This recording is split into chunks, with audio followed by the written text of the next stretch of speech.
Não tem como. Então, eu comecei a orientar a Valéria. Aí, deixa quieto. Pronto. Rapaz, esse cara vai pronto, né? Então, olha só. A primeira coisa que eu queria passar para vocês é o que eu vou falar hoje. Eu vou procurar passar para vocês a relação entre o público e o privado. A relação entre o público e o privado na história econômica de Alagoas. E não é uma relação fácil de ser percebida. Fiz questão de trazer essa imagem, porque é mais ou menos o dilema daquela, acho que é Lois Lane, se não me engano. Ela namora o Clark Kent e convive com o super-homem, e ela nunca conseguiu perceber que a cara de um é a cara do outro. Esse é o dilema que nós temos, é o mesmo dilema daquela personagem.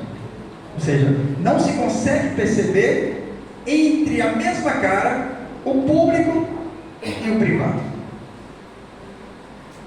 Por que isso? Porque quando nós estamos analisando o Estado, a gente dissocia e sempre está naquela ideia de que o Estado é neutro, acima das classes e a serviço do bem comum. O que eu vou tentar mostrar aqui é justamente que, surpreendente, o super-homem é o Clark Kent.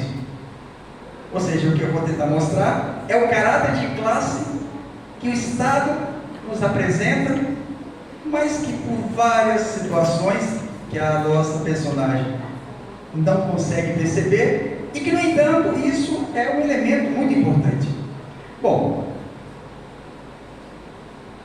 o Estado de Alagoas, a sua história, ela tem a ver com o processo de expansão que se deu no capital no mundo. E, inclusive, definiu que a zona da mata iria produzir cana e o semiárido produziria bens de subsistência. E durante 2, 3 séculos, nós temos a mesma divisão e a mesma dependência que agora está caracterizada. Nós temos uma situação em que o presidente dos Estados Unidos sobretaxou os produtos brasileiros em 50%, e Alagoas está correndo o risco de ter 18 mil empregos finalizados em função de que nós vivenciamos a mesma relação que se tinha naquela época. Então, é muito importante que façamos o resgate histórico. Mas a questão toda aqui é como é que nasce o empresário, como é que nasce os engenhos em Alagoas. Parte do que eu vou tratar tem a ver com esse personagem que é da mesma cidade que Alex.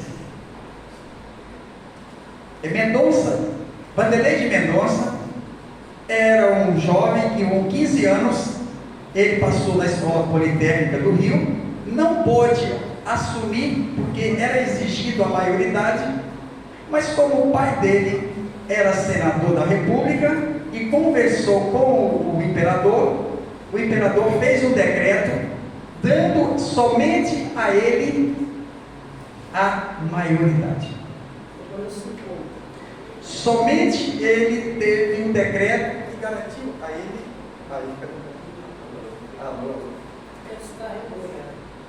descarregou, é? Esse material deles com o Paraguai.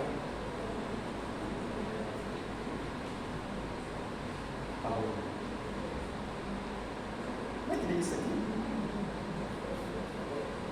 Alô? Olha, vai sim. Você viu? Onde é que eu estava mesmo? Vanderlei de Mendonça, então, ele consegue cursar engenharia, mesmo ele não tendo idade, mas graças à família dele, ele conseguiu um decreto que dava a ele exclusividade, a possibilidade de somente ele não respeitar a legislação que existia. Logo em seguida, ele termina o curso e ele começa a trabalhar em 3 empresas ferroviárias, 2 ou 3 empresas ferroviárias. Mais à frente, ele consegue um empréstimo e naquela época se oferecia garantia de rentabilidade. Ele consegue um empréstimo para conseguir, para iniciar um empreendimento. Para quem já passou ali por Satuba, nós temos ali o IFAL Satuba. Vocês sabem o que eu estou falando, né? O IFAL Satuba era uma área que ele acabou tendo que devolver, porque ele pegou empréstimo e não pagou tudo aquilo. Ele criou um empreendimento que foi colocado como, se não me engano, como destilaria, quando não era para ter incentivo fiscal. Em seguida, ele conseguiu um outro empréstimo para fazer uma ferrovia saindo de Maceió até Porto Calvo, em que ele teria o direito de, a cada 15 quilômetros de área, toda seria dele. E que durante um período determinado, ele poderia pegar esse empréstimo com garantia de rentabilidade. Eu fui fazer as contas de quanto que seria 15 quilômetros de cada lado, de Maceió até Porto Calvo. Esse empreendimento acabou não dando certo. Mas, no entanto, o que vai acontecer? Mais à frente, ele se transforma, se não me engano, ele virou deputado, e depois Alagoas fez um empréstimo da França, deu autorização para alguém na França captar dinheiro. Essa pessoa foi para lá, deu problema, e aí ele foi enviado para a França com essa autorização que dava a ele o direito de tomar dinheiro emprestado em nome do estado de Alagoas. Ele foi, depois ele começou a aplicar esse dinheiro em cassino, ele começou a lançar papéis falsos lá, mas em 1905, a Praça dos Leões,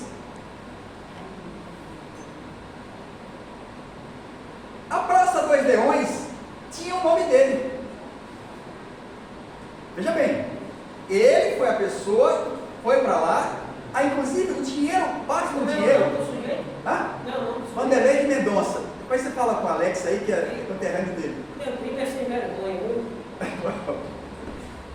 Bom, então Vanderlei de Mendonça tem essa praça homenageando ele, e durante um período ele continuou lá e foi descoberto várias irregularidades.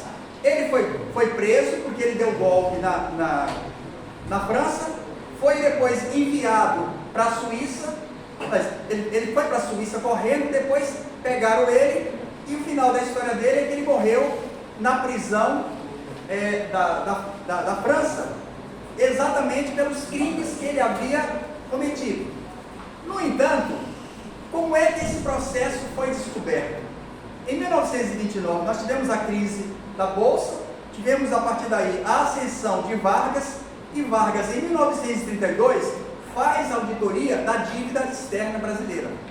Foi exatamente nessa auditoria da dívida externa brasileira que se descobriu esses documentos, esse empréstimo francês. E o curioso é que, mesmo tendo comprovado que era ilegal, depois de um tempo, o estado de Alagoas continuou a pagar a dívida que já tinha sido colocada como ilegal, e que criaram inclusive um imposto que obrigava aquela arrecadação a ser direcionada ao empréstimo francês. Somente, se não me engano, em 1991, 93, se não me engano, essa praça deixa de ser chamada de Vanderlei de Mendonça e passa a ser a Praça dos Leões, que na verdade não são 2 leões, é um leão e um tigre. Então aqui nós podemos ver exatamente o momento em que a burguesia ou a classe dominante alagoana, ela não detinha de certa forma a capital. Porque o que ela detinha até então? Ela detinha terras. Ela detinha terras. Mas a cana, os engenhos, durante uma época, ele foi financiado pela Holanda. Depois os holandeses invadiram e o que nós temos aqui? Um processo no qual o Estado, eles não tinham capital propriamente, eles tinham capital político. Eles pertenciam a determinadas famílias, que permitia a ele poder cursar um curso, mesmo sendo de maior. Então, essa é a primeira etapa em que nós podemos ver a relação entre o público e o privado. Ou seja, esta constituição dele como empresário não veio do fato dele ter capital propriamente. Ele possivelmente devia ter terras. Ele certamente tinha poder político. Porque o mais importante de tudo é a impunidade que se deu a ele. Parte desse dinheiro era para fazer o Teatro Deodoro. Então, o que nós tínhamos aqui efetivamente? O Estado de Alagoas dava uma autorização para um representante pegar dinheiro emprestado no mercado francês e aqui ele lançava o teatro. Mas aí é que está. O que está por trás desse processo? O endividamento público do Estado de Alagoas. Ou seja, o Estado chegou a criar um novo imposto para pagar uma dívida que era considerada ilegal. Pois bem, mais à frente, a burguesia alagoana tem um novo momento histórico. Porque agora vai surgir, em 1962 ou 63, vai surgir o Produban. É que eu estou com o dilema de longe. Produban. Vocês não têm a menor ideia, nem eu mesmo vivenciei. Mas era o Banco de Desenvolvimento do Estado de Alagoas. Então, a partir daqui, nós vamos ter o quê? Um banco que foi criado para dar sustentação ao desenvolvimento de Alagoas e que, no entanto, é o outro momento. Os usineiros passaram a tomar dinheiro emprestado junto a esse banco. Inclusive, eu tive acesso, através da minha ex-orientadora do doutorado, nós conseguimos grande parte dos documentos. Caso alguém deseje fazer uma excelente monografia, uma dissertação de mestrado ou qualquer coisa, nós temos os documentos que até então tinham sido não permitido a divulgação. Foi feita uma CPI e essa CPI revelou todos os devedores do banco. Pois bem, o Estado de Alagoas, então, agora já tem o seu braço financeiro. Agora não precisa mais dar uma autorização para que alguém vá na França captar dinheiro, correndo o risco do que aconteceu. Então, o Banco do Estado de Alagoas é, então, o proponente de empréstimos para quem? Para os usineiros, que são os mesmos que estiveram durante 2 séculos na gestão do Estado. E aí começa a história do Clark Kent e do super-homem. E a Loslane não consegue ver que os caras que estavam na gestão do Produban eram também quem? Eram os próprios usineiros. Os caras que estavam por trás da gestão do governo eram também os usineiros. Os deputados que participaram do processo também eram usineiros. E aqui nós vamos ter os maiores absurdos que vocês possam imaginar. Os empréstimos eram feitos sem nenhuma garantia. Eu tenho a transcrição das falas, inclusive o condomínio mais caro de Maceió, chamado Aldebaran, foi feito sem que fosse o pagamento ocorresse. Os principais hotéis de Alagoas foram construídos com o dinheiro do produtor. Bom, o que vai acontecer em seguida? Nós vamos ter a CPI do Produban. Essa CPI do Produban só aconteceu porque em 1997 os servidores do Estado estavam há 8 meses sem receber salário. Olha o que eu falei. Você imagina os servidores há 8 meses sem receber salário, em greve, os policiais civis e militares, junto com os demais, foram para a praça, houve um conflito, eu tenho até o vídeo, houve um conflito, caiu o governador Suruagi e foi eleito o líder da polícia militar, foi eleito deputado estadual pelo PT, chamado Paulo Nunes. Foi eleito também o Paulão, foi eleito também Heloísa Helena. Ou seja, foi a primeira vez em que a esquerda teve um papel maior em função. Agora, vocês terem uma ideia. Imagina como é que estava esse estado em que 8 meses sem receber salário. Policiais se suicidando, policiais pedindo esmola, servidores públicos suicidando, e de repente veio a manifestação, caiu o governador Divaldo Suruagi, depois de um enfrentamento violento, e a partir daí a dívida de Alagoas foi transformada em dívida federal.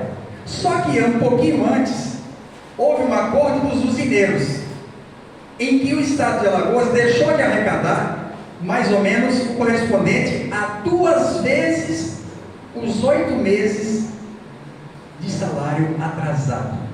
Nesta época, foram demitidos 23 mil servidores do estado, o chamado PDV. Esse acordo dos usineiros foi exatamente o mecanismo em que o estado, gerenciado por eles mesmos, deram renúncia fiscal aos usineiros. E o que significa isso? Grande parte dos problemas que nós temos hoje dos servidores públicos começa justamente nesse momento em que dívida privada converte-se em dívida pública. Isso é um tema fundamental, não só para a economia, mas também para direito. Ou seja, qualquer dívida do Estado só pode ser considerada legal se ela tiver uma contrapartida social. No entanto, o que nós observamos é que nos documentos que eu tive acesso, não tivemos nenhuma contrapartida social. Por quê? Parte dos usineiros pegaram esse dinheiro, parte desse dinheiro do Produban, que eles tomaram emprestado e não pagaram, eles montaram usinas em Minas Gerais, em Mato Grosso. Eles começaram a atuar no setor comercial e hoteleiro. O que eu estou colocando aqui? O que eu estou colocando aqui é que parte da dívida de Alagoas é derivada justamente da utilização do Banco do Estado de Alagoas, que se fosse um banco a serviço da maioria, se Clark Kent não fosse super-homem, ou se Loslane, que seria a população, não tivesse percebido, não teria permitido esse tipo de coisa. Bom, então o que eu estou colocando aqui é que parte da dívida ela tem um caráter ilegal, porque dívida privada não pode se transformar em dívida pública. Dívida pública só pode existir se existir uma contrapartida social. E o que nós podemos observar ali foi justamente o contrário.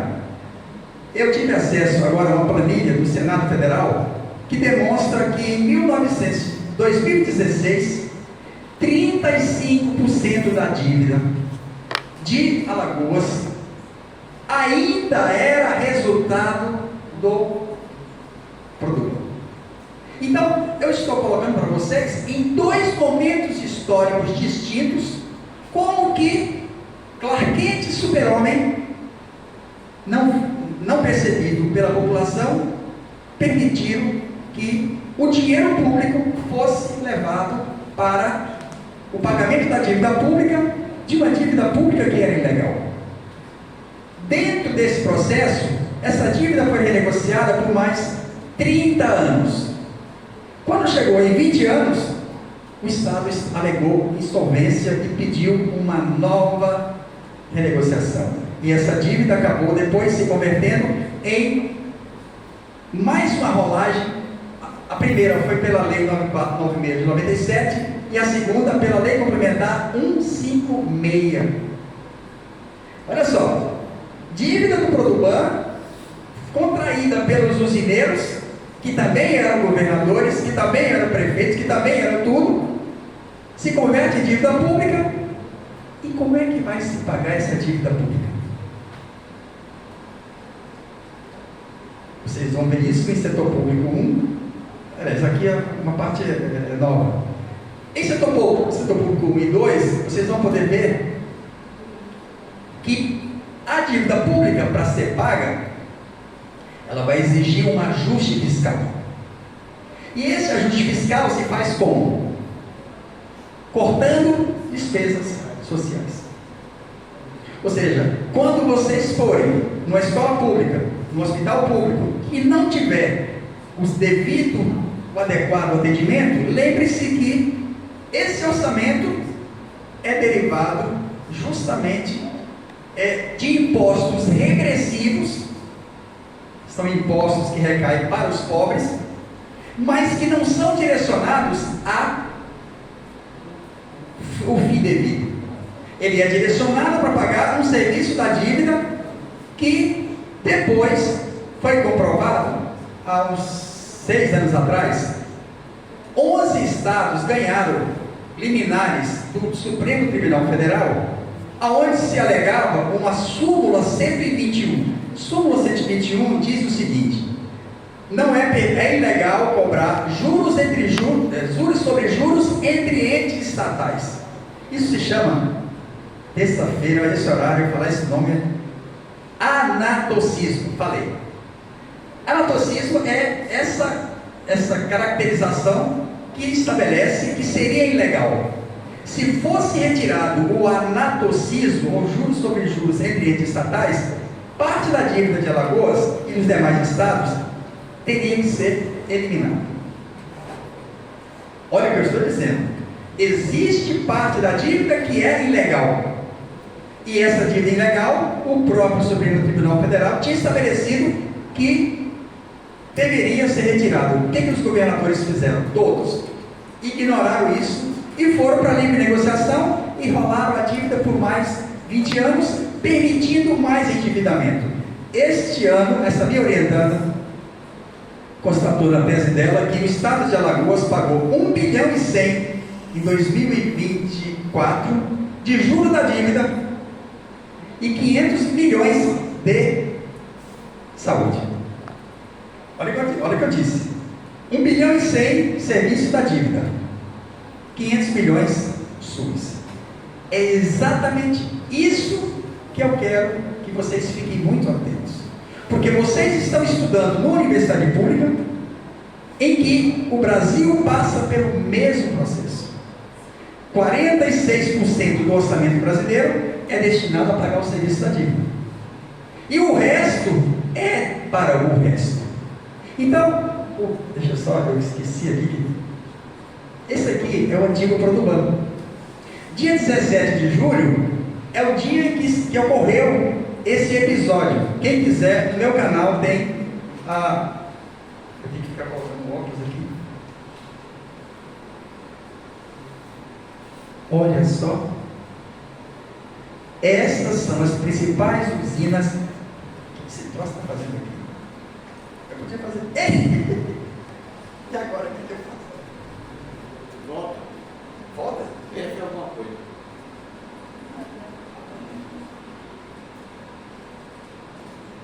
Bom, o que eu quero mostrar para vocês é que usinas reunidas, Penedo, usina São Simão, usina Pititinga, todas essas usinas, isso aqui é só um pouquinho. Eu peguei e atualizei esses valores. Quem quiser mais informação, na CPI do Produban, eu tenho. Isso aqui, sem você aplicar os juros bancários, seria mais ou menos 15 bilhões de reais. 15 bilhões de reais. Então,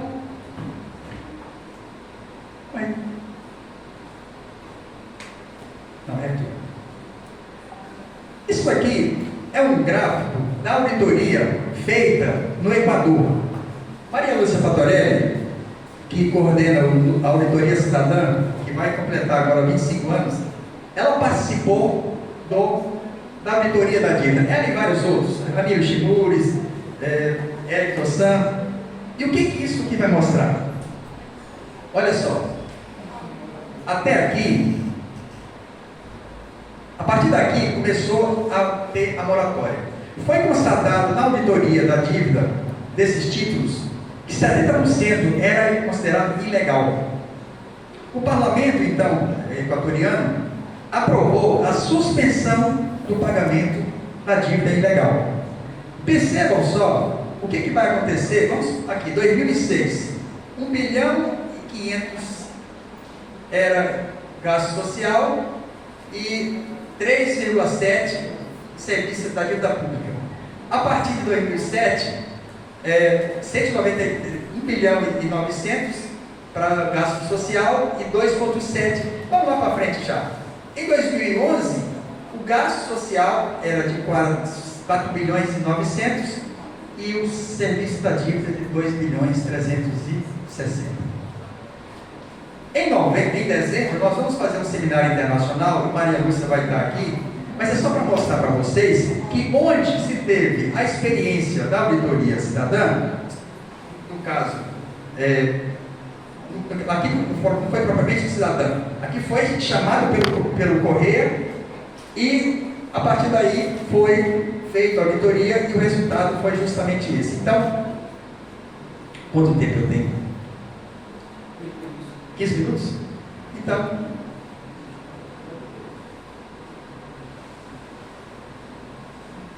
o conflito entre público e privado, não só em Alagoas, mas se vocês forem ver, Mato Grosso e qualquer outro estado segue o mesmo caminho, permitiu que os interesses privados sempre estiveram comandando, sempre foram beneficiados na gestão do Estado. Ou seja, o que eu pude observar, analisando o caso do Vanderlei de Mendonça, um empréstimo francês, é que quando se trata da constituição da classe dominante de Alagoas, a exemplo dos outros estados, parte da riqueza deles derivavam dos favores financeiros que eles tinham do Estado. Eles tinham autorização para ir lá fora e tomar dinheiro emprestado. E no caso desse personagem, ele foi totalmente impune. Porque o final dele foi o quê? Morreu numa prisão francesa, aonde se dizia que ele nem mais falava português. No entanto, não houve nada no sentido de responsabilizá-lo criminalmente. E durante muito tempo, o Estado de Alagoas foi pagando uma dívida que era ilegal. Veio a auditoria do governo Vargas, comprovou a ilegalidade e foi através dessa auditoria que o governador, que eu não lembro o nome agora, fez o relatório e a partir daqui está revelado que parte da relação entre público e privado em Alagoas se deve exatamente nessa confusão entre o que é público e o que é privado. Infelizmente, o que nós temos aqui é exatamente isso.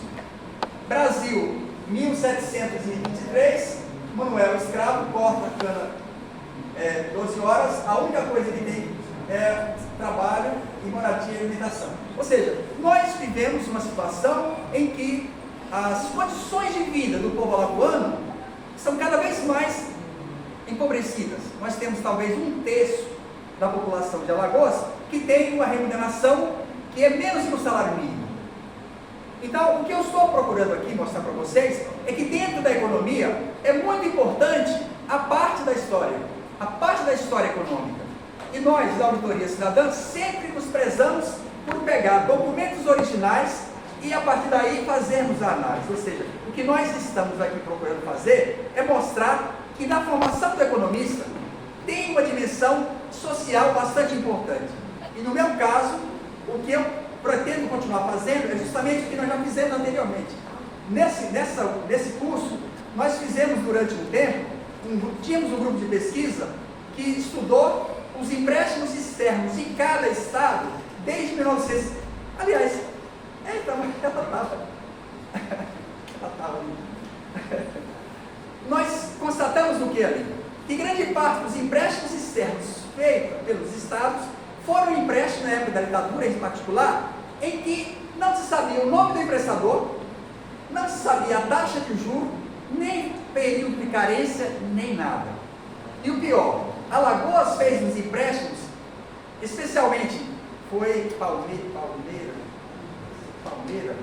Foi Palmeira? Não, o Palmeira é o filho, né? Guilherme Palmeira. Foi na época de Guilherme Palmeira que foram feitos 2 empréstimos, justamente quando a taxa de juros americana chegou a 20%. No momento que a taxa de juros americana esteve mais alta, foi o momento em que o estado de Alagoas realizou 2 empréstimos para dar sustentação ao polo cloroquímico que daria apoio à Salgema, que era estatal e que agora, depois de toda a tragédia que produziu, e nós vamos ter uma mesa sobre isso, está se falando que ela vai sair de Alagoas. Então, olha só, o que nós estamos procurando colocar aqui é justamente que, para você entender o momento atual, você precisa fazer um resgate histórico e ver como que esses agentes disfarçados, uma hora Super-Homem, outra hora Clark Kent, como a Lois Lane não consegue ver a cara igual dos dois, e grande parte da população, como a namorada do Super. Eu sempre confundo, não, do Super não pode ser, seria uma tragédia. O jornalista. Ou seja, nós vivemos uma situação em que, não conhecendo a nossa história, nós não conseguimos ver quais são as poucas distâncias entre o público e o privado. E o público, o privado, na gestão do público, o que ele propõe?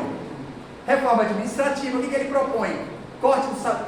Tenta culpar os servidores públicos como se eles fossem responsáveis pelo crescimento da dívida pública, quando na verdade o crescimento da dívida pública se deve ao caráter ilegal, e grande parte dela tem, mas principalmente da política de juros altos, mas principalmente pela finalidade da dívida pública, que é constituída não para construir uma escola, não para fazer um hospital, não para fazer uma política social. Hoje a dívida pública ela é rolada simplesmente para permitir a quem compra um título público a 15%, ganhe com a inflação de 4 ou 5, ganhe quase 10%. Ou seja, o que eu tentei mostrar aqui é como que a oligarquia alagoana estava associada à oligarquia financeira internacional e como ela continuou na época do Produban e como ela continua ainda hoje. Porque o município de Maceió acaba de tomar um empréstimo de mais de R$1 bilhão e o estado de Alagoas está, segundo dados da minha ex-orientanda do doutorado, paga R$1 bilhão de juros da dívida, e em parte porque o dólar tinha subido na época. Então, a minha intenção aqui era exatamente mostrar para vocês como é importante estudar o nosso meio, o nosso imediato.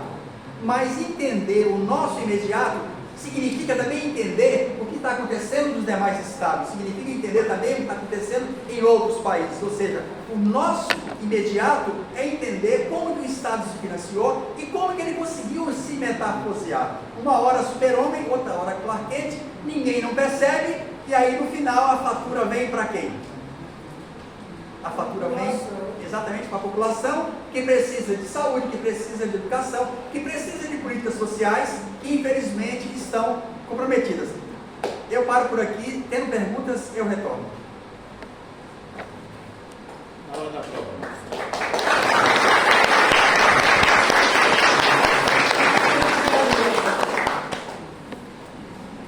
Para se chegar no Brasil a conseguir fazer a auditoria da dívida pública, seria necessário o quê? Bom, a Constituição brasileira, ela estabeleceu em 88 que a dívida deveria ser auditada. Eu não lembro agora qual é o artigo. E nós, a Auditoria Cidadã, temos feito movimentos o tempo todo no sentido de colocar isso. Nós tivemos um momento foi no governo Dilma, se não me engano, nós conseguimos aprovar o orçamento. Infelizmente não foi à frente. Mas o problema não está simplesmente em fazer o movimento para ter a aprovação. É necessário que a população saiba. O segredo da auditoria do Equador é porque lá houve o envolvimento dos movimentos sociais. O que nós estávamos fazendo aqui? Nós estávamos indo para as escolas. Vários alunos nossos, acho que foi Moisés e Jailson, eles estavam indo para as escolas para colocar o resultado da nossa pesquisa. De onde é que veio a nossa pesquisa? Veio de uma planilha realizada pela Auditoria da Dívida de 2009 a 2010, em que Maria Lúcia Fatorelli teve bastante importância. Mas como é que surgiu o movimento Auditoria Cidadã? Surgiu exatamente porque fizemos um plebiscito nacional e tivemos, se não me engano, 7 milhões de pessoas votaram que deveria ter auditoria da dívida. Como não houve encaminhamento, vários sindicatos, vários movimentos sociais levaram. No meu canal no YouTube, eu tenho um vídeo da Maria Lúcia explicando. Então, para que esta auditoria ocorra, é necessário que haja uma conscientização, é necessário que haja um envolvimento, é necessário que aqueles que não estão tendo emprego, que não têm política social, que não têm saúde e educação, esses deveriam ser os proponentes disso. O problema nosso hoje é que parte das pessoas mais necessitadas, elas estão votando justamente na bancada mais terrível que nós temos, que é a bancada B, B, B e B. Bancada dos bancos, bancada da bala, bancada da Bíblia e bancada do boi. Hoje, no nosso parlamento, o grupo mais forte que tem é justamente esse. E toda vez que a gente tenta colocar na lei de orçamento anual, é derrubado. Ou seja, a correlação de forças tem que ser alterada para que se dê início ao processo. A consciência não vai surgir simplesmente porque alguém fez uma pesquisa e descobriu. Não, é necessário que haja a compreensão e o envolvimento. Pode.